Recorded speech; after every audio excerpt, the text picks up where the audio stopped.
I know we're going to talk about the gut today, but getting variety into your gut is really key. Yeah, awesome. So we have just hit record. For those of you who are watching the replay, we're talking to Dr. John Dempster, who is teaching us all the way from Toronto, Canada. And so that's very exciting. Thanks for joining us. And for our platinums on the call, remember, we are prioritizing the questions that are on the Q&A page. So when you opened your email, you would have clicked a link, you would have landed on a page and it says, ask your questions here. We're prioritizing those questions. So if you haven't asked a question already, pop it in there and we'll start there and then we can move it to the floor. So here we go. So Dr. Dempster has had no prep. So let's see how he goes. Russian roulette of questions. So this question comes from Debbie. She says, what do you do if you suspect you're in extreme adrenal fatigue, especially when your body puts on weight really fast and you're exhausted all the time? That's a great question. And, Debbie, we see a lot of adrenal fatigue in my clinic, and I know a lot of practitioners around the world deal with this. At first, this was not even a recognized situation, but now more and more doctors are actually recognizing this to be the real thing. So the way we actually confirm it, first of all, is through proper testing. And if you have the ability to get tested to actually confirm that this is the root cause of your weight gain, I highly encourage you to do that. One of the best tests out there is called the Dutch test. And if you're in Canada, there's a new one that's quite a very profound way of looking at your hormones. It's called the CHI, Comprehensive Hormone Insights. And really, a lot of people come in thinking they have something such as adrenal fatigue, when in fact it can be something else. So it's important if you get the opportunity to test, for starters. I think that's a great thing. But if you truly have been diagnosed with adrenal fatigue, there's so many wonderful things you can do. And first of all, you get adrenal fatigue due to chronic stress or distress. So first things, look at what's going on in your life. Why are you in this situation? Take stock of what might be stressing you out and eliminate the problem. If you have the opportunity to, identify what those could be, whether it's a career issue or a home issue, or some people it's finances, etc., take stock of those things. And if that's out of your control, then definitely start to apply some of the nutritional principles. And what I love are adaptogens. And you've probably heard a lot about these before, but there's a number of different great adaptogens out there. One of my favorites is ashwagandha, and these are in a lot of different formulas. And I don't know where Debbie is in the world, but you'll be able to find ashwagandha at almost any health food store. Look at getting a wider range of B vitamins, specifically heavily weighted on B5s and B6s, and vitamin D. The adrenal glands are literally the most concentration of vitamin C in your whole body are your adrenal glands, which are the size of basically your thumbnail, size of a whole grape. So you can imagine how dense that is. And vitamin C gets robbed from your body very quickly when you undergo stress. So give those a go. Wonderful. I guess that makes sense as to another reason why when we get sick. Typically, we've been in really high stress situations. So I'm guessing we're dumping our vitamin C, and we're obviously more susceptible to infections. Is that correct? Well, vitamin C is one of many things that can help you stave off infections. But usually when you're stressed, there's a hormone called cortisol that goes up. And when cortisol goes up, it actually suppresses your immune system temporarily. And so you need to have that recovery time in order to, have your immune system reset and come back.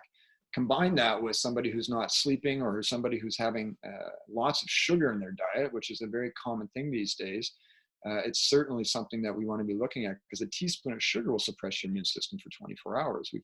We can't forget that. So these are some very simple things that a lot of us are doing on a daily basis that's grinding down our immune system. Mm-hmm. And a quick question from David as to the B vitamins you're talking about. Do you have a favored B complex? Do you recommend methylated B vitamins? Yeah, absolutely. And that's a great question, David. So when you're looking at certain B vitamins, such as B12, methylated Bs are very important. So the methylated version of B12 was methylcobalamin. And another B vitamin is folic acid. And the version of that is called methotetrahydrofolate. So if you can find a company near you that does that, in North America, some of the best brands that are around right now are Designs for Health. They make a great product called B Supreme. Metagenics is also another great company. What you really want to look for are professional level brands when you're shopping for supplements. And there's lots of these that are, not just in North America, but around the world. But make sure that you do look at a professional brand quality and the R&D that goes into these supplements This is not a regulated thing, unfortunately. So as you know, when you go into a health food store, you'll see a variety of supplements on the shelf, and they've all got a variety of prices. That often indicates a little bit, of the quality that goes into each individual product too. So it's not all B vitamins are the same, and definitely try to get a methylated version of them. Great. As far as adaptogens go, it's a hot word, adaptogens, and I think a lot of people in our tribe understand that ashwagandha is a type of adaptogen, etc. But I don't think a lot of people know what adaptogens are and what they're doing in the body. Could you give us a brief overview as to why adaptogens are cool? Yeah, great question. So adaptogens really help your body adapt, which is hence the word. Now, what that means is if your body's undergoing a lot of stress, it's going to help your body reset and bring those levels down. If your body is underperforming and not able to mount a stressful or a response to a stressful situation, it's going to bring those up. So what I love about them is it's not a stimulant. It's not going to overstimulate the adrenals. It's going to bring them back into a balanced point. And that's really what we've got to do. And I think we've also got to look at that from all aspects of health. Sometimes we do need a therapeutic dose of something or something to really mount and stimulate a response, but we also don't want to overdo it. And that's where adaptogens are great. And you can get plant-based adaptogens. Some other adaptogens are also called glandulars, and these are specific, usually coming from animal products. So for any vegans that are listening right there, this may not apply to you, but you can get these from very clean sources. These are tiny extracts. They're usually from an adrenal gland or a thyroid gland, and they can also give you that support as well. Wonderful. Thank you so much. And do you want to read this one, Matt? Sure. This one's from Christy McDonald. I've been eating healthy for years by eating primarily vegan and juicing, including a 30-day juice fast, and went all raw for a while now, raw all day, and cooked grains, beans, and veggies for supper. I am fighting for what they are calling non-allergenic allergic rhinitis. Although some testing showed some allergies to grass, non-flowering trees, we live in the woods, and dust. I've been on I'm going to say levocetrazine. And does that sound like a word to you, Dr. Dempster? And Flonase every day for years, and it seemed to be getting worse. I'm still stuff up almost every night, which also keeps me from being able to sleep. Could this be related to my gut? I would love to be drug and allergy free. Thanks for your input. I think 100% you need to start in the gut. And it sounds like the word was rhinitis earlier, which is usually chronic nasal drippage. Now, there's a lot of possible triggers here, and it's hard to tell just by what we've heard, but it's really something that, to her question, this could be a histamine issue. And a lot of your histamine is actually produced in your gut. Now, I would definitely make sure that I take a step back and look at her being exposed to any allergens that are going on in the environment that they live in or that they work in. And so make sure you are getting the proper testing. That is an IgE test for an allergy. And then I would even look at the IgG testing and some of the other antibodies such as IgM and IgA, because really what we're learning when it comes to testing for allergens is that the typical allergy, as we know, is measured by an IgE antibody, but then there's all these subsets of that are delayed allergies, and they can all still produce this inflammatory response, which really rhinitis is just a response to an inflammatory trigger. So I would make sure that you look at those environmental and dietary allergens really deeply. If you have access to Cyrex labs, they do a great job in doing some testing in that department, and there's a number of other labs that do that. But if everything's coming back that you're not necessarily exposed to anything other than grass, I believe that's what was mentioned, then I would take a deeper dive into the gut. And there's a great test called the DAO whole histamine test that can actually start to measure something called diamine oxidase, which is your natural enzyme that quenches histamine. And a lot of people are very deficient in this. And if that's the case, then you can bring those DAO levels literally by supplementing with it. And you can also measure if you actually have an excess of histamine itself. And right now we're understanding anywhere between 60 and 78% of our histamine is produced in our gut. So that's a good spot to look. Wonderful. Thank you. Okay. So this question comes from Christian. She says, I recently had a UTI, urinary tract infection. I tried to avoid taking antibiotics, but in the end I needed to take them as I felt like it was possibly moving up to my kidneys. I've been trying to heal my gut for the last 3 months, and I'm concerned that this recent course of antibiotics may have set me back. So the antibiotics seem to have caused an increase in sugar cravings, which before had almost gone. It feels as though they have also affected my immune system, and cold sores have appeared on my lips. Please, what is the best way to help my gut recover from this course of antibiotics? Are there any specific probiotics I should take? And if so, how much? Is there anything else I can do to counter their effects? Thank you so much, Rose. Sure. Well, let's just say first that there's a time and a place for antibiotics, but they're often overprescribed right now. We're seeing a lot of people having a fallout from them. So this is not uncommon to hear, because your antibiotics, they're non-selective in some ways, depending on the antibiotic. They'll go in and they literally clear out everything that's in front of them, which unfortunately takes out a lot of your good bacteria. And it's this good bacteria that is a huge part of your immune system. And this is a big part of the microbiome. So, if we have somebody that comes in to see us who has gone through antibiotic therapy, we are definitely trying to replenish what's been taken out. And some of the best brands that are out there to help post antibiotic therapy, one of them is called Probiotic 225 by a company called Orthomolecular Products. And I don't know, again, where this individual is in the world, but look them up. There's almost 800 billion organisms at the time of production in this product per serving. And that may sound like an extremely large amount of bacteria, but we really need that therapeutic dose, especially when we're coming off post-antibiotics. Some other brands to look for is there's a product called VSL number 3. This one's available a little bit more internationally. It's by a company called Fairing, and you can check them out. And then if you are in North America, there's another great product called HMF Replete or Intensive, and this is by a company called Royal. So all of these are dealing with the hundreds of billions per dose, and you really want a wide spectrum on that. It's got that therapeutic dose as well. Brilliant. Great. This question comes from Tracy. She says, L-glutamine is often used as a gut repair supplement. However, some people's SNPs, SNPs can cause glutamate to accumulate in the body. Are you aware of which SNPs these are? So she's really put me on the spot here. No, Come on, name the gene. You told us you had a photographic memory.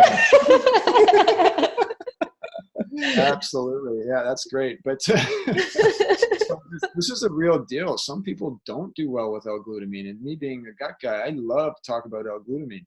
But there are some people that actually convert it, as this individual mentioned, to glutamate, which can be very excitatory. And this can promote a lot of anxiety in people, and it can promote a lot of other inflammatory responses. So we've got to be careful about that with some people. So I'm sorry, I don't know the SNP offhand, but I definitely, you've got me thinking. I'm going to go and check that out right after this. So if someone did have this SNP in your practice, and well, maybe they just discovered it because they started taking a L-glutamine supplement and they started feeling like, I don't know, foggy headed or nauseous or something like that, what would you recommend instead? So there's a number of ways to start to heal those enterocytes, and the enterocytes are the gut cells in your colon and throughout your gut. And so, L-glutamine is the number one fuel source for those gut cells, but there's lots of other things that you can do to help. I love aloe. I love deglycerized licorice. There's a very specific strain of probiotic called Lactobacillus salivarius. You can get this in a number of different products out there that's really good at binding the tight junctions, which are often dismantled in people. And this is what leads to something called leaky gut. And I'm sure there'll be a question on that at some point today. But leaky gut is really, it's not about having a leaky rectum, which some people they confuse it for. It's about having leaky intestinal cells that are packed together, like the bricks behind my wall right here is a great example. Those are like the cells, the enterocytes, that are bound together by tight junctions, which is basically the mortar. And if somebody's taking L-glutamine, it's often to start to heal the mortar back there and bring those cells back and really create a more integral gut lining. So I love aloe, I love DGL, I love Lactobacillus salivarius. Colostrum is great. Collagen is wonderful. These are some other ideas. And you can get collagen through just making bone broth, among so many other nutrients that are in that. This is just an easy thing that a lot of people can do that really gets their gut healing underway. Cool. Okay, wonderful. So I have another question here from Maria. I recently had a hives breakout that lasted for about 5 weeks, followed by ankle edema. Once this cleared up, my knees and elbows and ankles started hurting, where I mostly itched during hives breakouts. The pain is like a burning sensation. Not sure if this is developing arthritis. Could this be related to my unhealed leaky gut? Absolutely. And, it's hard to tell what we're dealing with here, but I see a lot of autoimmune cases come into my practice, and for this individual, I want to make sure that we're not dealing with some subtle and now obviously more pronounced symptoms that could be coming from an autoimmune reaction. This is really important to get your gut figured out. You know, we're seeing in the stats right now in the research that virtually, if we come at this in a very intelligent way, you can't treat autoimmune without starting in your gut. You absolutely have to get that foundation laid. And you have to get everything in order there. So we have to look for any sort of hidden infections, whether that's candida or other types of yeast such as geotrichum, etc. Looking for any bacterial overgrowth. We're looking for parasites. We're looking for ova, and we're even looking for viruses. And once we can start to move and reestablish a balanced microbiome in there, that really sets the stage for healing. Now, there's some wonderful tools and wonderful tests that can help identify if there's any problems going on in your gut. And there's some very powerful stool tests that are out there right now that can use DNA typing and PCR technology to really gain some insights. Because, you know, when we're dealing with just symptoms, if we just try to treat the symptoms naturally, that's no different than us going and getting a suppressive medication in the sense. We want to peel those layers back. We want to figure why those symptoms are actually happening and really get to the root of the problem. So a lot of the testing that we run in our clinic and other functional medicine doctors do around the world is they're really attempting to get an insight of where the blind spots are, the areas that we can't see. So I would really encourage this individual to start by getting some stool testing done. There's some great tests out there. One of them is called GI Map. It's by Diagnostic Solutions. Doctor's Data is another great one, and there's a few others out there. Genova is another great lab to look at. So depending on where you are in the world, you may want to look into those. Okay, wonderful. Thank Great you. answer. So this next question comes from Marion, and she's asking about her husband who has had an emergency operation for a twisted bowel, and he's been through a bit of an ordeal here, and his immune system now is really low. He has a severe flu, cold sores, a constant cough. And it's been nine weeks since the operation, but he has to have another operation. But he's very inflamed, has sleep apnea. The question is, what can we do to maximize his recovery after his next operation and working on clearing the inflammation?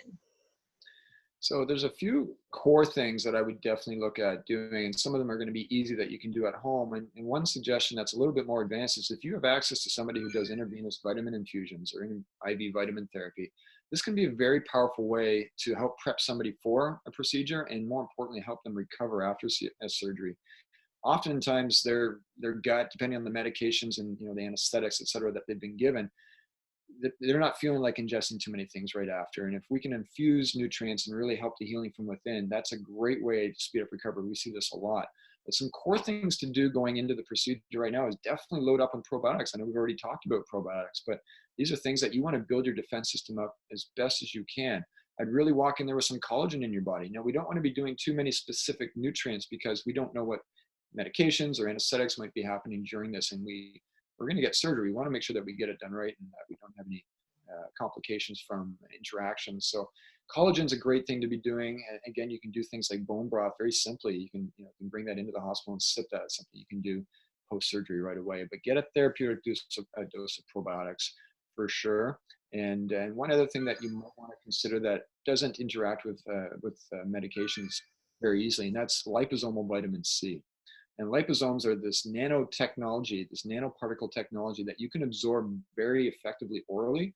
Yes, they can be done even more effectively through intravenous, but this is usually through a teaspoon or a spray that you can administer. And that's something that will really just promote an anti-inflammatory response and keep your immune system strong. Great, thank you. This question comes from Ara. She says, what is the best protocol for dealing with yeast overgrowth and with the liver that it's being burdened with toxins and die-offs as well? So yeast, liver, and dealing with die-off. Well, they're often all connected, and this is what's interesting. They're all very closely linked anatomically speaking, but we're seeing in the research that if we have a yeast condition, oftentimes that's due to bile sludge, and you may not know what that means, but bile sludge is due to a congested gallbladder, and your gallbladder is the storehouse, if you will, for bile that's produced by the liver, and that's meant to actually break down a lot of the fatty foods, and it's actually meant to detoxify and remove a lot of toxins from your body. And if it gets congested, we have to get that moving and get that out. Now, when it comes, I'll come back to maybe the gallbladder in a moment here. getting rid of yeast, the most important thing you need to do is stop eating sugar, full stop. Now, that's not necessarily cutting out all natural fruits, although I think it's best at the beginning to be very restrictive on the amount of fruits that you're bringing in. A little bit of berries you might be you'd be okay with, but really take a good look at where you're getting your refined sugars. Is that coming in through any processed foods that you're having, any desserts, any drinks, colas, etc. The amount of sugar that goes into the average person today is enormous. So you've got to start there. There's some wonderful herbs that you can do to actually start to remove yeast from your body. Caprylic acid is a wonderful thing. And there, again, you can actually measure to find out how resistant you are to certain agents. And if you really want to customize this, you can find out which ones will work best for you. But I love caprylic acid. There's a lot of other botanical formulas that are in these anti-yeast formulas are out there. And I'm take a look at those. Let's come back to the gallbladder though. That gallbladder needs to be moving. And there's a number of different tools that can do that.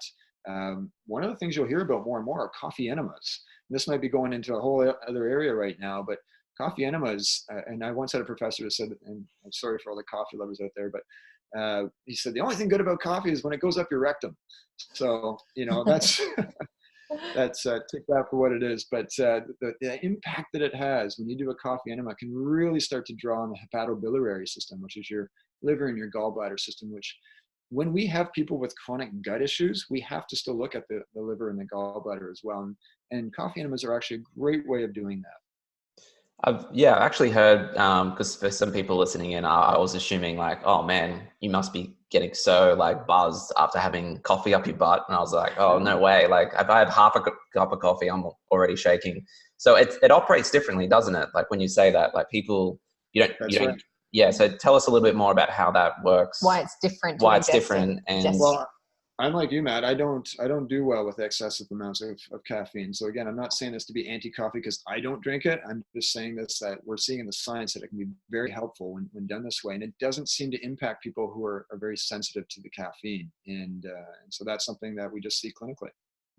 And I think I don't know if it was another Q&A we had. We learned that it releases an enzyme from the liver to help, or it helped boost an enzyme in the liver for cleansing in the liver. Is that correct? Yeah, so it does that as well, and it really starts to initiate the actual gallbladder contraction too, which sometimes we get this stagnant situation, and we want to get some motility going in there and get that gallbladder contracting so that the bile sludge starts to clear out and we get some new bile form. So we want to make sure that we're getting bile acids cleansed and cleared out of the body.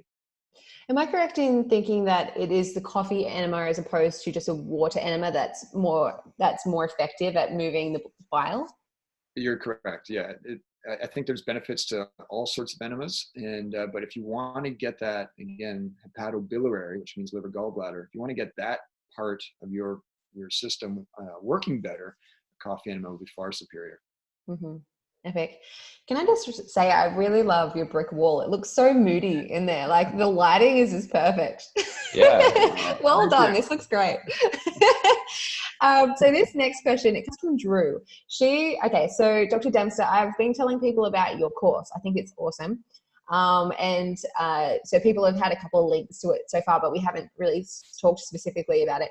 And Drew is asking, I'm 38, 133 pounds, can't gain weight, with osteoporosis, leaky gut, stressed adrenals, have had at least 5 regular plus 1 intravenous course of antibiotics, lots of mold biotoxin, a bunch of candida overgrowth, really bad joint pain, especially hips, and horrible mental problems, and have also have symptoms of psoriatic arthritis and parasites.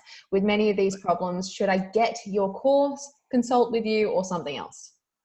Well, I would say this is a complex case, and it's certainly something that I get excited about what I hear, and I don't mean that in any bad sense for this poor individual. I think there's a lot of potential for this person, and they need to have somebody to hold their hands. And this is where working with a functional medicine doctor one-on-one is probably going to be your best starting point, because you're going to need some testing. And that's something that's going to really take the guesswork down. And thank you for asking about my course. My course is designed to help people with chronic digestive issues, and I think it can help many people. But when we have a really complicated case like this that has some autoimmune activity going on, what's really scary about autoimmune, and when you mentioned psoriatic arthritis, that really triggered me to think this. when you have one that's been diagnosed, there's about 4 or 5 that are lurking beneath the surface. And so we've really got to take in the whole consideration of the whole person, their whole lifestyle, their environment. We've got to look at everything. And that's my suggestion would be to definitely work with a functional medicine doctor near you. Mm-hmm. Okay, Great. great. And you do online consults, do you, Dr. Dempster?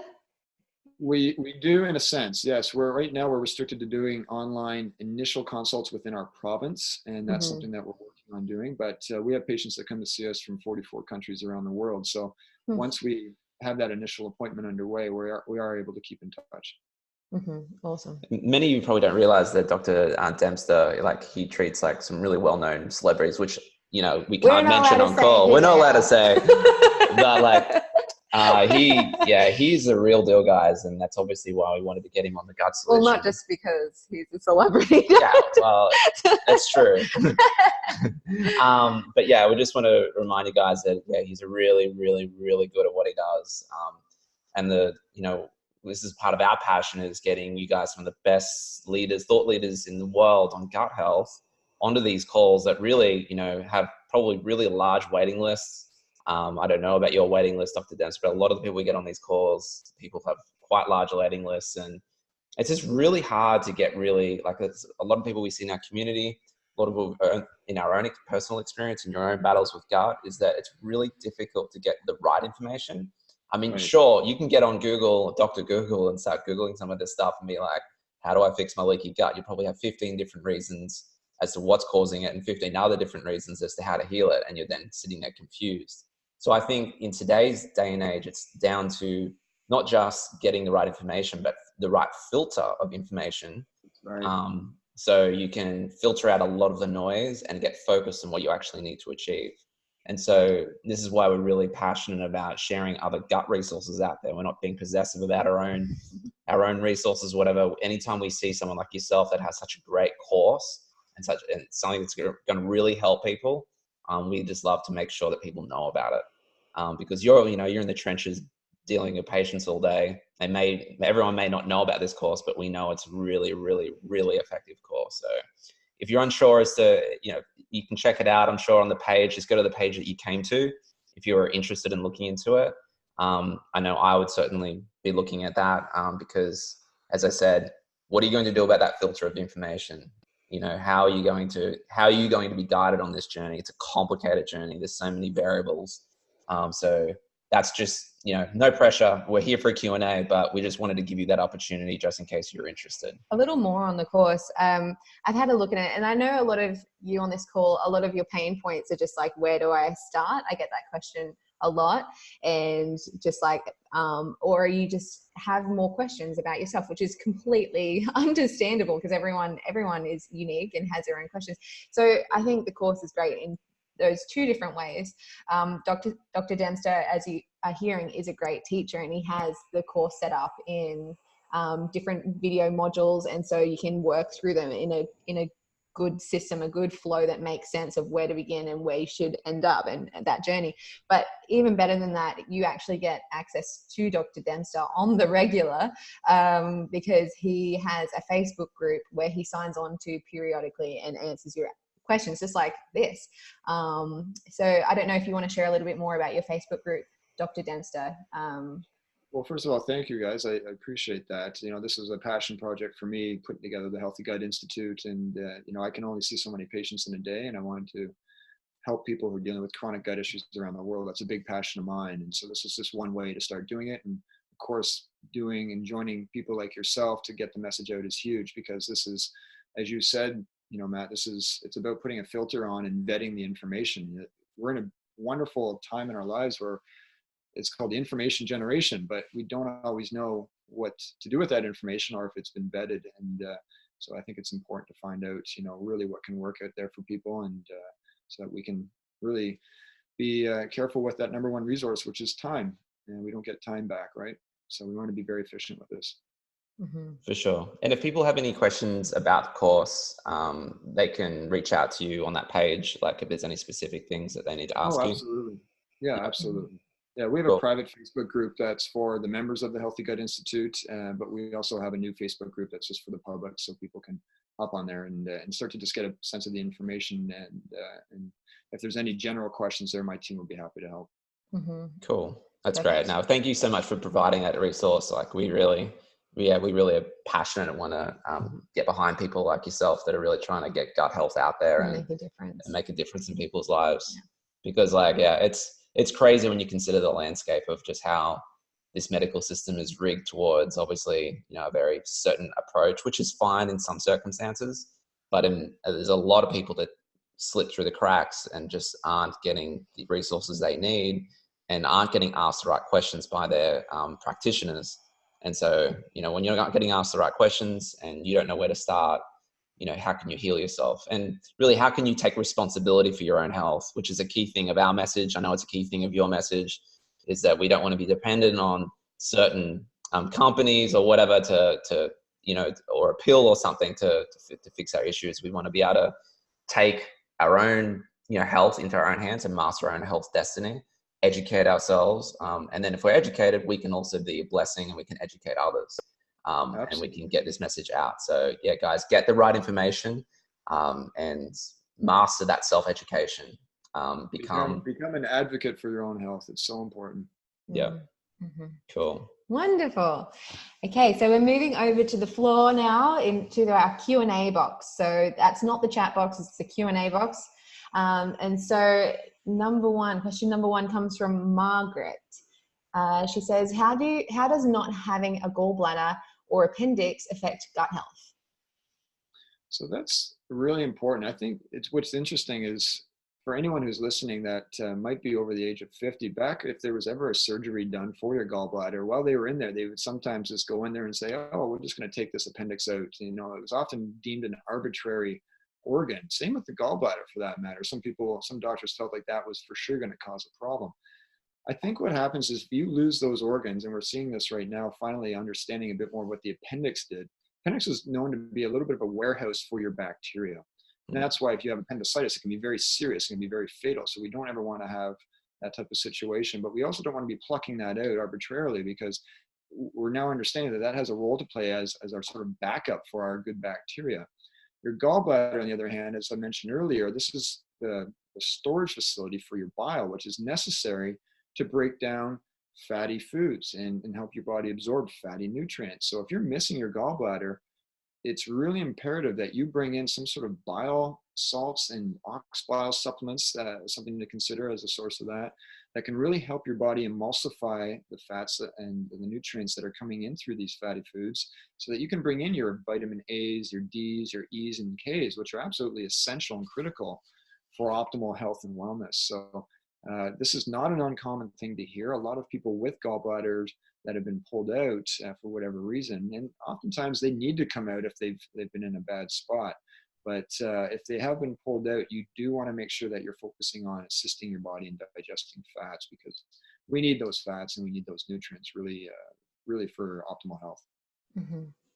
Brilliant. That's really interesting about the appendix. I have always wondered about that. It's cool that there's more discoveries happening all the time on that. So that is very cool. So Maddie? So if you've had your appendix out, like if you're someone on this call that's had their appendix out, is there anything you can do about that? Or like, is there anything you should look out for? Well, I think, it's a connection to your gut there, even though it's an appendage in a way. There's nothing that we're seeing that's a clear indication that if your appendix is out, you have to take this. I think anytime your appendix has been pulled due to a crisis situation, you've got to look at the overall situation that's going on in your body. Why did that organ get inflamed in the first place so that you ended up with a crisis?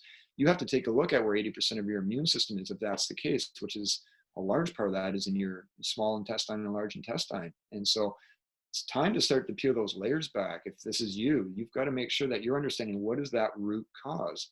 And again, this is very different than traditional medicine. We're not just looking at the symptoms here. And traditional medicine is wonderful in a critical care situation, in a crisis care situation. They're the best in the world to help you get through an appendicitis attack.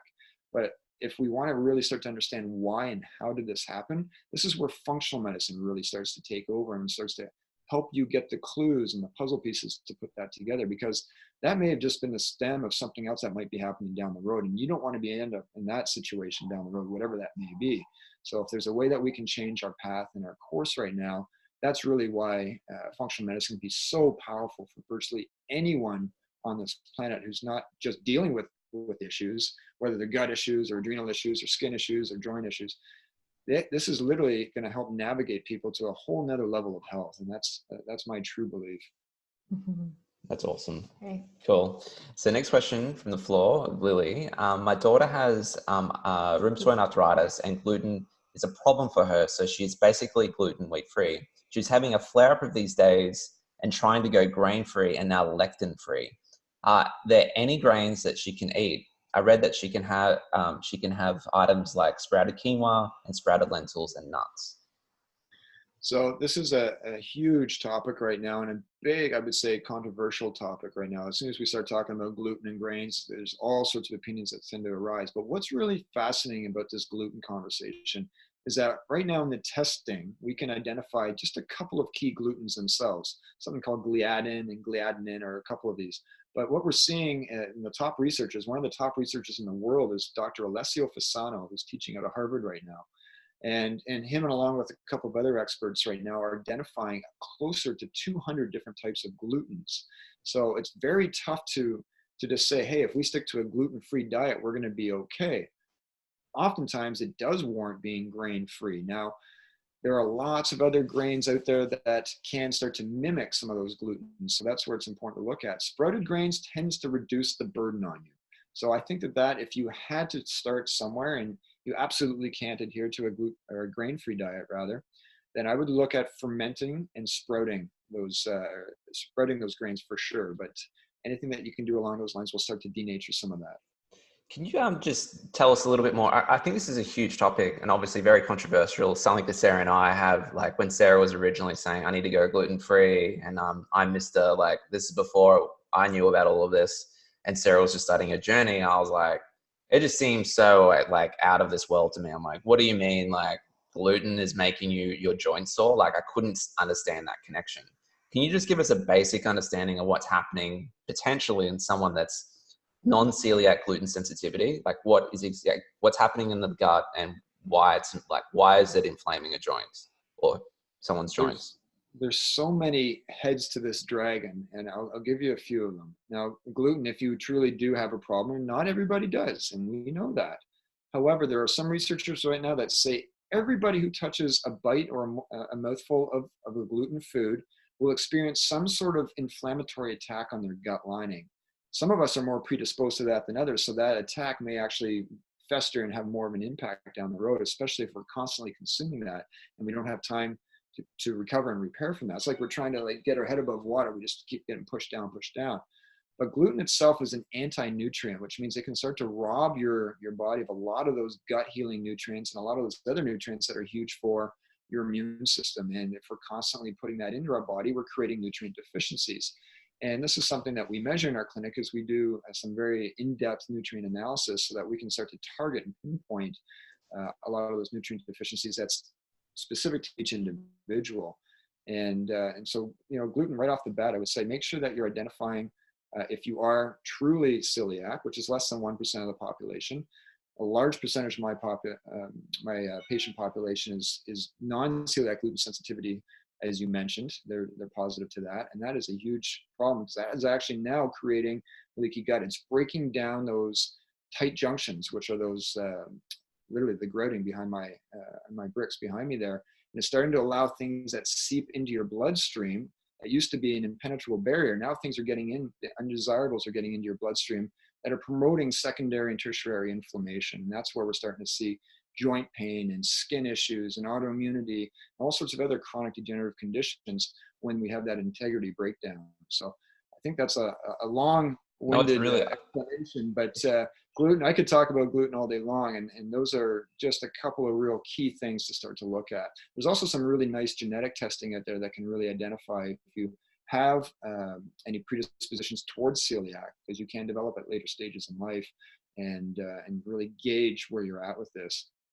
What are some, I think that it's important to recognize as well. So obviously in Sarah's case, she was highly inflamed and we knew there was a problem somewhere. So we were on the lookout for something. But I think there's a lot of people that would be gluten sensitive and be living with persistent problems, but not realizing that that's actually gluten could be the problem. that could be more on the minor ways, but like obviously over time, those minor symptoms, that build up of inflammation over a very long period of time can lead to a whole sorts of issues later on for them. So what are some minor problems that people could be experiencing that then or unrelated yeah, symptoms that might be gluten? Some of the real common ones are some very simple digestive issues. Like, are you that gassy guy? Are you the guy that's always bloated, or the gal that's always bloated and feels like you're 3 or 4 months pregnant? These are things that can really happen that we tend to just ignore and push aside and say, oh, I just don't digest well. Um, that's something that's right away. But brain fog, low energy, headaches, these are things that are also a little bit chalked up to be routine for some people. So, a lot of people don't know how good it is to feel really good. They don't know how good it is to feel really sharp and be with it. And often gluten can really start to, increase that brain fog and bring your cognition down a bit. I'd definitely be looking for that. The other thing would be simple skin issues such as eczema.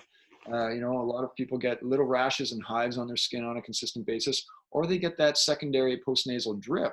And that's something that, if you get that chronic cough, or you've got to constantly clear your throat, that's a sign of something that's triggering inflammation there as well. And gluten can be a real big trigger for that. And then what about mental health? Well, absolutely, and that's something that I know you mentioned my good friend Ross earlier. Well, him and I, we teamed up as a result of his experience, and we put together an interesting online experience for people dealing with anxiety and depression, and we can get into some of the more deeper pathologies when it comes to mental health. That the science is pretty clear that if you've got somebody who's dealing with some sort of mental health issues, get them off of gluten. That's the easiest thing you can do just to start. Now, one of the errors I see people do is that they only do it for a couple of days or 3 days, and they're like, I didn't see any difference, so it's clearly not gluten, and they're very happy to start eating their bread and their pastas again. But you really have to give this a solid 4 to 6 weeks to see an improvement. Some doctors will even say 8 weeks. And we're often seeing a little bit of a shift beginning in that time, if not a significant shift. But you've got to make sure you don't cut it off too soon and go back to your ways. Absolutely. I can 100% agree with that, because I had a feeling that my body didn't like gluten for a long time before I actually got off it, because I was kind of a dabbling gluten-free person for like, I don't know, the best part of 10 years, because I just knew that if I had it, I'd be a bit sleepy. And so I just was like, probably not a good idea. But it wasn't until I got off it, well, my health got worse and worse, where I was like really depressed, really anxious, sore joints, like it hurt to walk, like it was bad. And then I was like, I've got to be more strict with this. But it wasn't until like that 4 to 6 weeks that I actually, of being strictly gluten-free, that I started to feel better. So it does take being really strict, guys, but it is worth it, I assure you. Yeah. It's not easy, and to stick with that requires a tremendous amount of discipline. A lot of the foods that we're most sensitive to, our body's naturally creating endorphins along the way that make you feel good when you eat these foods. And of course, when we get home from a long day, you just want to have that comfort food. But if you really want to try and have a breakthrough, look at the food you're eating. This is such a critical, fundamental step for everybody. And I know we talk a lot about gluten, but there's other foods that are out there that are unique to each person. And that's why, again, if you ever have the opportunity to start to pick at gluten, I would look at also conventional dairy, so pasteurized dairy and grain-fed dairy. That's something also that can be very tough on people. And some people just don't do well with dairy, period. But it's often the way we've started to produce these foods, and that's a big area. If you can knock down gluten and dairy and go from there, you've done very, very well. Mm-hmm. I agree with that. Thank you so much. Okay, so this question is anonymous. Would taking antihistamines regularly for years affect your histamine production in the future? Yeah, potentially. And you can start to create a dependency on these. And if your body is, knowing that it's going to be getting, a lunch for free, if you will, it's not going to have to start to regulate its own DAO enzymes, which are those enzymes I mentioned earlier, diamine oxidase, that will start to quench histamine. So I think anytime you're taking a suppressive medication, there could be a rebound effect. Now, it's not to say that you can't come off these. We have patients come off of these all the time, or definitely start to reduce them. And you can look at some of the natural antihistamines, such as quercetin and stinging nettle and things like that, that are actually very powerful as well. But to answer the question, yes, it's possible, but it would take some work, and you would very likely have to do some tapering off of that. Mm-hmm. Great. This question is from Kay. They say this is about SIBO. She or he had been diagnosed with SIBO, and they are on their 3rd round of treatment with antimicrobials. Is it safe to keep doing this until I test in the normal range? How can I find an expert to work with? I'm currently working with a nutritionist. So is it safe to take up antimicrobials? What do you do about SIBO? Well, SIBO is a huge topic right now for anyone dealing with chronic issues with their gut. And we're now learning it's beyond the gut too, everyone. It's getting into any chronic inflammatory condition. So we'll talk about the gut just for the purpose of this question. There's 3 parts to treating SIBO effectively. If you just go in and you just kill it, whether that's with an antibiotic or a natural antimicrobial, that SIBO is almost always going to come back unless you identify some motility agents that are going to be effective and bring those in. And there's a number of different motility agents that are really important to get that gastric emptying and that small intestine and large intestine really starting to work together, because SIBO often sets in with people who have been on medications, who've had chronic stress, who've been eating poorly, who have antibiotics for sure are a big trigger for this.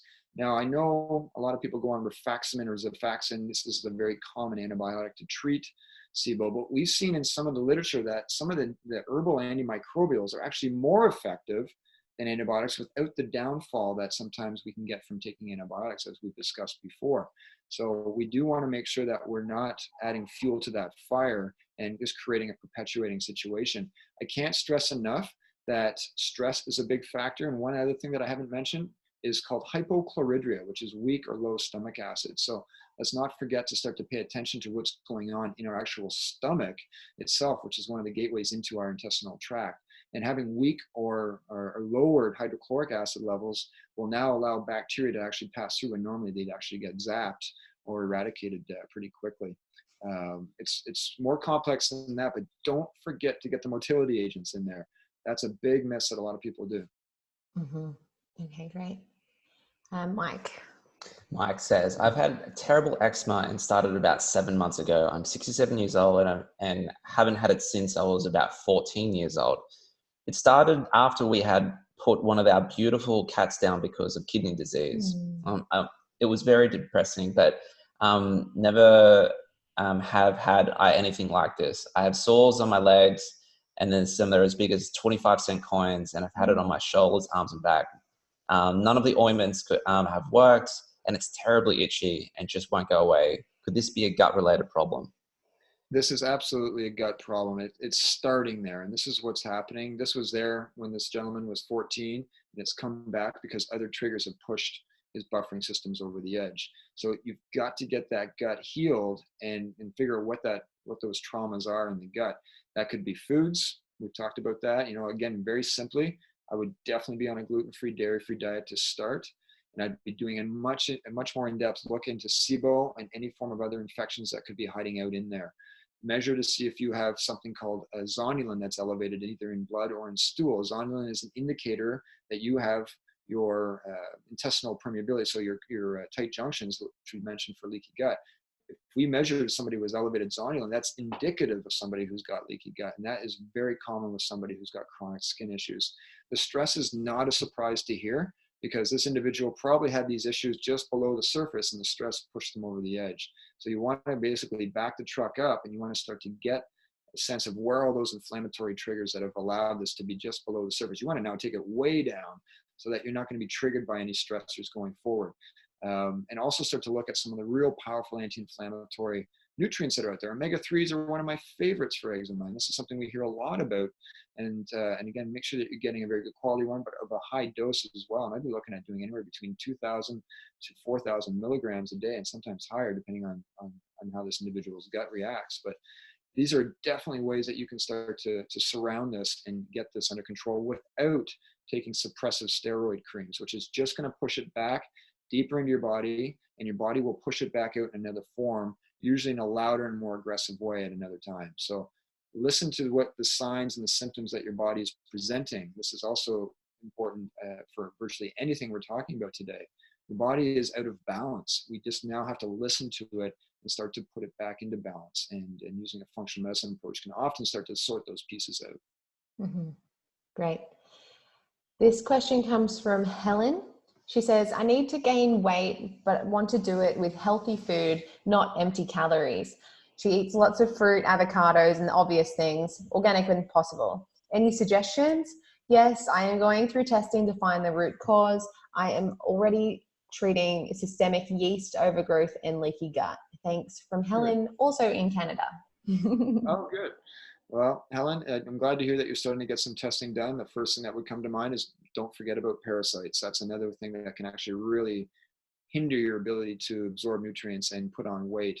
Something else that we see now, we see this in children all the way up to adults, is make sure you don't have an undiagnosed celiac condition. I know it's rare, it's less than 1%, but celiac can also stunt and inhibit growth and development in some situations. So I don't know what your height is, but you mentioned your weight. That's something, just again, you can get that tested through a number of different ways to make sure that you truly don't have celiac, and that would also speak to the degree of how sensitive you are to certain grains. Now, the thing with grains, though, is if you're trying to gain weight, grains can do that, but they can help you gain weight, but they can also make you sicker. So you really got to make sure that you're not somebody who's on that spectrum of any form of sensitivity or celiac itself, rather. Mm-hmm. Thank you. Jody, I don't seem to detox well, considering I haven't sweated normally for probably almost 20 years. I have to exercise in a sauna at 50 degrees, and it takes almost 10 minutes or so to start breaking a sweat. What are the best ways to improve my detoxification process? I have chronic muscle fatigue and eczema under control with strict GAP/Wall style diet. So there's something going on there that's deeper than just, we don't want to just rush into a detox situation here right yet until we know a little bit more what's going on with the endocrine system and beyond. I would be making sure that you pay attention to your thyroid, and this is something that can often be tied into a lot of gut issues, not just sweating and metabolic issues. But if I'm hearing somebody isn't sweating in that normal environment, I start getting a little bit interested as to what's going on with the thyroid, the pituitary, and possibly even the hypothalamus. And there are some tests that you can do to get that looked at. But take a peek at your thyroid. This is a very simple thing that gets missed a lot. And there's actually 6 really robust thyroid markers that should be done in a proper workup. A lot of people are just getting the usual TSH done, but you've got to look deeper. Get your free T3, your free T4, get your thyroid antibodies. This is called antithyroglobulin and antithyroid peroxidase. Get those done as well. And also take a peek at something called reverse T3. That would give you a thorough understanding of what your thyroid's doing, which sits right here, which governs a lot of your metabolism. To help you just get a couple of clues here about the detox pathways, one of my favorite detox nutrients is glutathione. And glutathione is a beautiful nutrient. I really try to take this every day. This is something that is necessary for your phase 1 and phase 2 pathways of your liver, which literally need to work in sync to break a toxin down.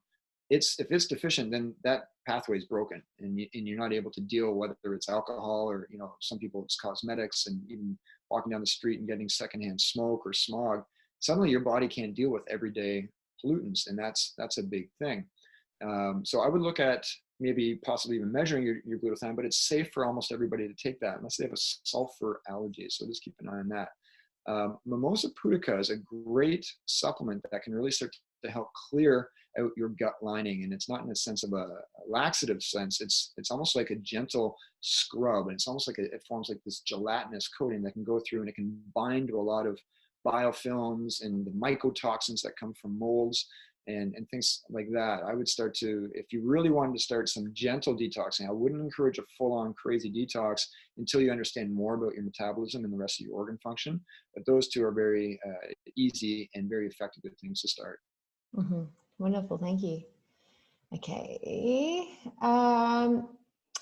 There's so many good questions, and they're running. So for people watching, maybe me work through the Q&A, I'm trying to just do one question per person. So if one of your questions have been skipped, it's because I'm trying to spread out Dr. Dempster to everyone. So Anita, she says, can you talk about what to do for non-alcoholic fatty liver? So this is a great segue to our last question. Glutathione is one of my favorite things to provide your body with while you're understanding what's going on with that. Now, NASH is the acronym for this. you've got to pay really close attention to what's going on with your carbohydrates. And this takes a lot more investigation and usually warrants some testing to help with this. But you've got to make sure that you are not putting in carbohydrates that are going to be creating more strain on your liver. Your liver can get actually accumulated and get really these fatty deposits without even taking a look at alcohol.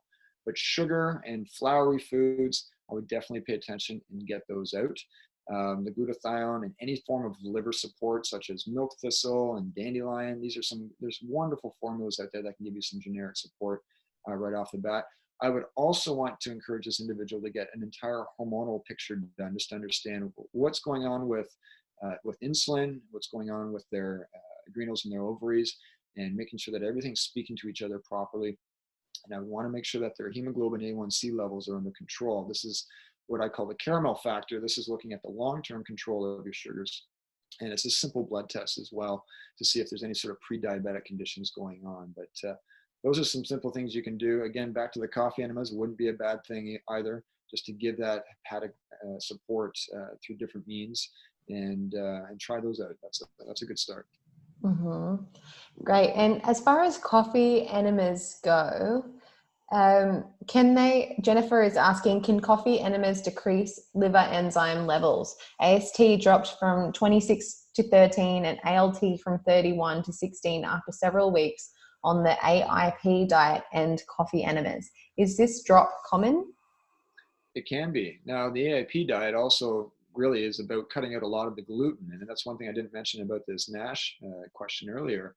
Gluten has been directly correlated with non-alcoholic fatty liver disease, gluten consumption. So make sure that we are tidying up the gluten, not just all the sugars and the other flours. Gluten itself needs to come out.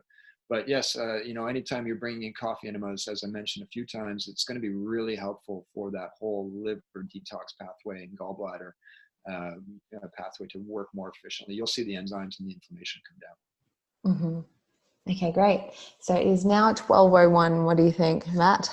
Well, we obviously we could be answering questions all night, but we obviously want to stay on for another few minutes, guys. If you are you cool. Okay, I'm awesome. Sure everyone is happy to hear that. My kids are tucked in bed and they're sleeping.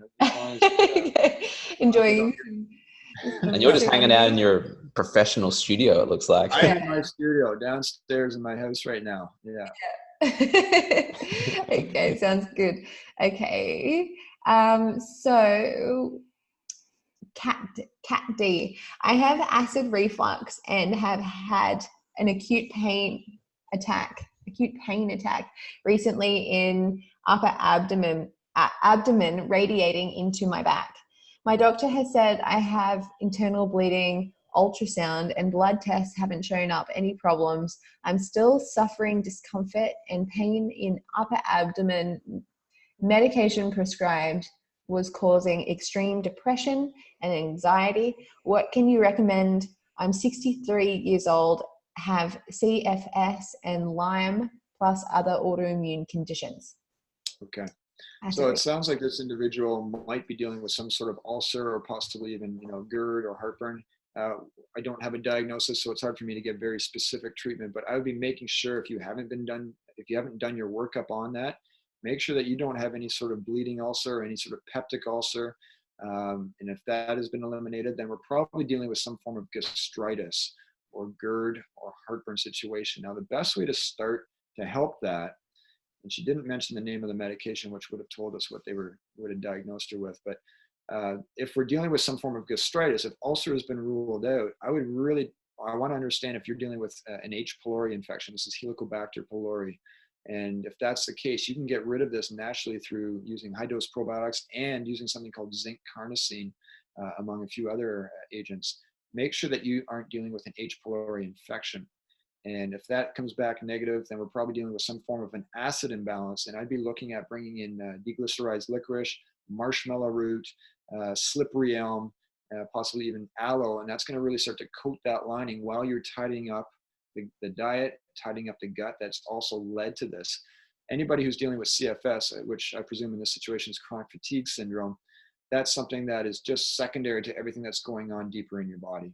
Don't be lunging at the CFS until you get your gut in place. That is the foundation of your house right now. If you don't have that in place, you're going to be spinning your tires trying to treat Lyme. You're going to be spinning your tires trying to treat CFS, because that's just going to be looking at the symptoms. You've got to get this under control and figure that out. I'd be looking at tidying up your diet, getting your foods tested, running some very sophisticated stool analyses that I mentioned earlier, and possibly even SIBO, just to give you some clarity if those initial suggestions don't work.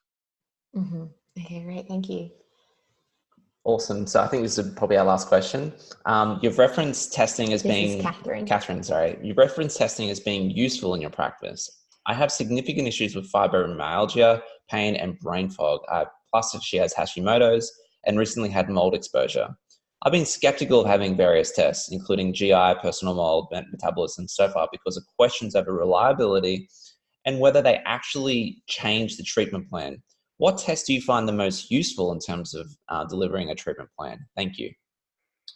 Wow, I mean, we have over 250 labs in our clinic available at all times to somebody that walks through our doors, and we handpick these. There's not one test that I'll be able to say does everything for this individual. It's a good point that she or he made that has to do with quality. You've got to make sure you're working with the right labs, which again comes back to working with the right professional, because there's lots, like anything in life, there's lots of different variations on quality out there. But I would really encourage you to not give up on the testing. You're dealing with some autoimmune conditions. As soon as you said the word Hashimoto's, we know that that's an autoimmune condition, which means that there's a number of moving parts here. This is not going to be treated by one stool test or one food test. But I would certainly, again, I'm repeating myself, make sure that you don't ignore what's going on deeper in your gut. That is the foundation to all autoimmunity. And if you need to get some insights with that, run any sort of DNA testing, PCR testing, that is a stool analysis, is going to really start to get that going. I would also be looking at what's going on with a mycotoxin test. And the mold was mentioned earlier. This is something that we see a lot of. And there's a lot of basements out there right now that are dealing, and not even just basements, but houses in general that have molds everywhere. And one of the best ways you can actually start to clear this out is using biocarbons, bioactive carbons, and other different types of agents. Or you can get a filter in your home, and there's one out there called the Air Doctor Pro, which is excellent. And that's something that is a very, very slick unit that is very quiet, that is very effective at pulling these mycotoxins out. But if you had to just pick one testing, I would say you definitely need to start in the gut, but that wouldn't be the end of your testing. This individual needs some more work than that. Mm-hmm. Awesome. Okay. Well, yeah, thank you. I think obviously, as you said, we could be asking you questions for hours, and yeah, obviously, in the future, we'd love to have you back on because you've provided so much value to our community. But before we go, I just want to also just make sure you guys are aware that have maybe joined the call late, that Dr. Dempster has an amazing course and community. We spoke a little bit before about a lot of this gut. It's trending at the moment. Like everyone's Googling it, and there's 100 different answers out there. So, but when we obviously had Dr. Dempster present for the Gut Solution, he was one of my most favorite speakers for a reason. He's very experienced, runs a very successful clinic. It's very popular, and so he has a really amazing course, and it's on the page that you came to. So if you join this call to find the Zoom link, you'd find the link on that page. And I would really encourage you guys to check it out because, we're all in this together. Like, we created our docu-series that thankfully went around the world, thanks to people like Dr. John Dempster that just provided so much great value. And, we're just really trying to capture this information and just, as we said before, equip people to heal themselves, equip people to be educated. And education is the key, right, to getting us out of this sort of medical poverty that's, we're rich in so many ways in the Western world, but we've just lost complete touch with our bodies, lost complete touch with food in general. And we just want to thank you for providing resources like that, because I think that it's resources like this that lead to incredible transformations, and people that have been trapped by disease, trapped by ailments their entire lives can finally decode it themselves and can finally get the healing that they need. So we want to thank you for providing that resource, and it's on the page. Obviously we're here to provide a Q&A tonight. So we're not here to sell you anything, but we want to make you sure that you see these resources that are available because they're really good. And they can really make the difference or be the final piece of the puzzle for your health journey. So again, check that out. Thank you so much, Dr. John Dempster. You've provided such an amazing, from all the different topics we covered tonight. You did such a great job at, filling all the little gaps, and we tested your photographic memory. We and you failed. No, you did such a great job at answering all these questions. I must have been glutened in the last 24 hours. So yeah, what we'd love to do. Before we go, thanks so much to you guys and everything you're doing. It's not. I appreciate all the kind words, but this is getting the word out about a lot of people. So thank you both. This is huge. Cool. I mean, I think we had like up to 200 odd people from all around the world join in tonight, which is really cool. And if you enjoyed the call, say so in the chat. You can say thank you to Dr. Dempster. Yeah, tell us anything you learned, just say thank you. This is obviously taken an hour out of his time to, which is to answer your questions on a getting cold night in Toronto, Canada. Oh, Bermuda. Tracy's from Bermuda. That's really cool. She says thank you. Rebecca says thank you. David says many thanks. So yeah, keep dropping those thanks in. Let Dr. D, the big D. No, that sounds so inappropriate. Don't say that again. Yes, we can replay this. So everyone's coming in saying thanks. Hope you can see that chat. Yeah. We'll be sending the replay out for this soon. So keep posted. We'll send this out on Tuesday, and you'll get to watch the whole experience. Take extra notes if you signed in late. You can get all the goodness that you missed. And are you reading this, Dr. Dempster? All the thanks. I just opened it now, but yes, thank you. Yeah. So helpful. Thanks so much. Yeah. Thank you. Yeah. Oh, so good. Thanks, everyone. So cool. We love seeing these comments. I know. It connects us all around the world, right? We're all separated geographically, but we're all on the same journey. Yeah. Trying to learn. This is great. Yeah. Thank you, everybody. And, let's do this again. This is something that I think is helpful, and I enjoy this. So thank you for the kind words, and let's do it again. Yeah, for sure. And it's sometimes it's hard to imagine online people in a room, right? If we had like 200 people in a room, like you'd feel that energy, right? So it's just like cool to picture that people from all around tuned in today, and more people for the replay will tune in just to hear your life work, right? To hear what you've just delivered. So it's just really cool. So thank you so much. You're very welcome. Alex, we'll try to get closed captions for you. Alex says he's Japanese and needs closed captions. We'll try and get those for you for the replay. Tracy says that her son is your patient, Dr. Dempster. That's cool. Great. Your family here. Okay, thank you from Ireland. Thank you from Texas. Very cool. Everyone is welcome to Canada to come skiing too, by the way. Yeah, you're dangling a very big carrot in front of our eyes. And Brazil, that's really cool. We need to have a gut solution skiing retreat in Toronto. And I want to see an ice hockey game. I've never seen an ice hockey game live, so I'd love to see an ice hockey game. Well, next time you're here, we've got a couple things for you both to do. Sounds good. And just quickly, if is there any other way just to follow you on social media quickly? Like if anyone wants to, do you have like anything free, like that people, if they can't afford your course, they can just get some other value? Yeah, I would absolutely encourage everyone to jump on our blog, which is free. We put out an article, every week or so. And you can get on our website, which is www.thedempsterclinic.com. And if you jump on there, you'll be able to sign up for that. Also, you can follow us on Instagram, which is Dr. Dempster.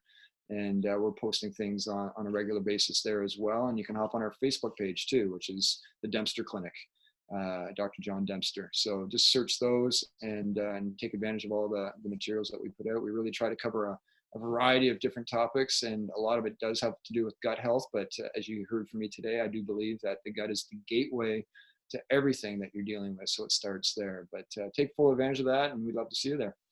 Awesome. Wonderful. Cool. Thank you. Oh, thank you from UK. Oh, that's cool. And yes, David, we do ski in Australia, but it's bad. Well, it's okay. It's bad. It's not, nothing compared to Ever since we started skiing or snowboarding internationally, we haven't been able to go back to Australia because we just know everything so much better now. We've been ruined. But yes, there are a couple. There's two spots in Australia that snow. Yeah. Out in Whistler, there's a big populace of Australians out there that Yeah. are, Wistralia, they call it, right? yes. Well, awesome. From New New Zealand Zealand, too. yes. So Thanks. good. Kiwis on board. That's awesome. As you can see, there's lots of love from all around the world. So, That's great. Yeah, we're um, happy to do this again, guys, if that's helpful, as I said, and good luck with the launch and everything that you're doing, and thanks Thank again you. for getting the word out. Thank you. So everyone, if you want more of Dr. Dempster, remember to find him on social media, or sign up to his blog, or if you want even more like a deep dive into gut health and to get more contact from him so he can answer your health questions, his course is available, and I believe it's also on sale at the moment as well, which is really cool. oh, cool. So have a look at that. I'll post in that link right here so you can have a look for anyone that can't remember how they got here. Copy Link address.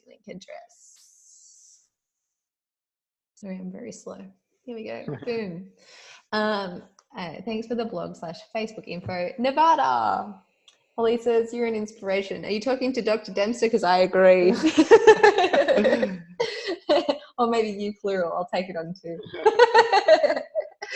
Thanks, you guys. I'll probably just chat for a little longer because it's been a little while since we've done a Q&A, so I haven't spoken to anyone for a while. So Dr. Dempster, you're welcome to sign out, and I'm just going to hang out with everyone for a little longer. So Tell you what, let's take one more question. I'm feeling. Oh, the surprise question. Okay. These are good.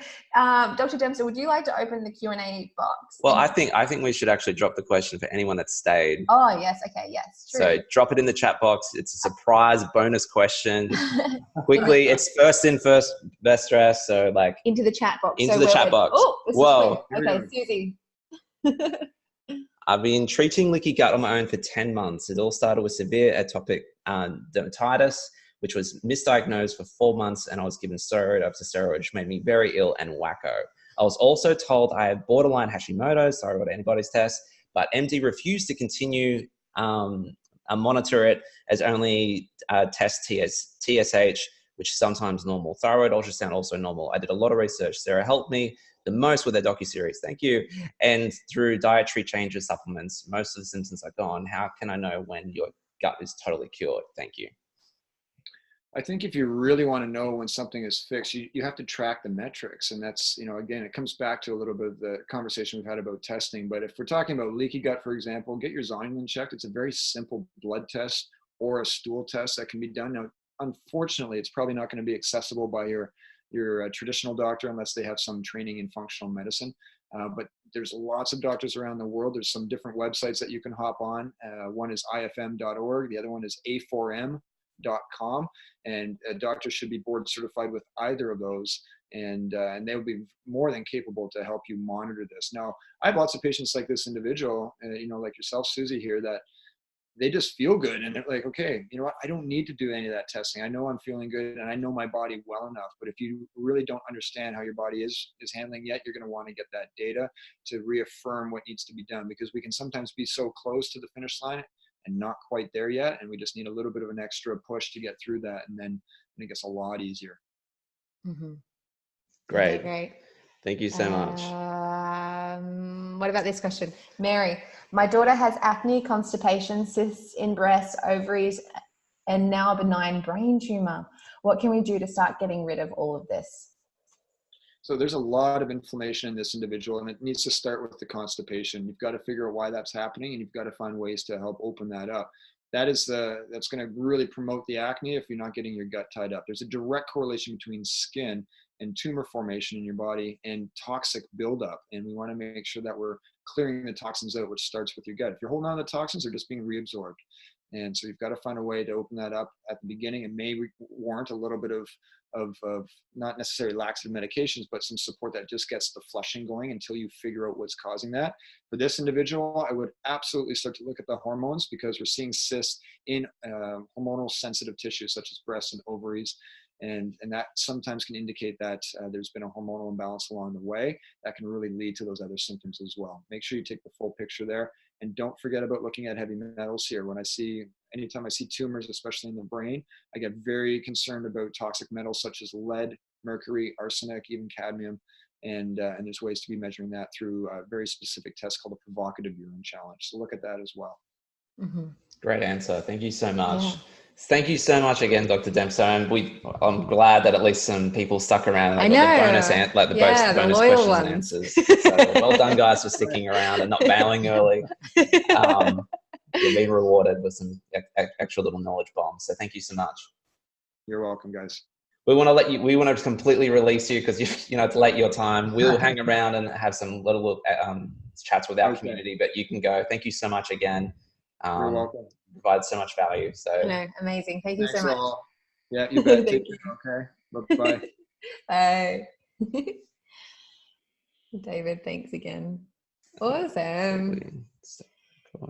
Okay, we'll stop the recording.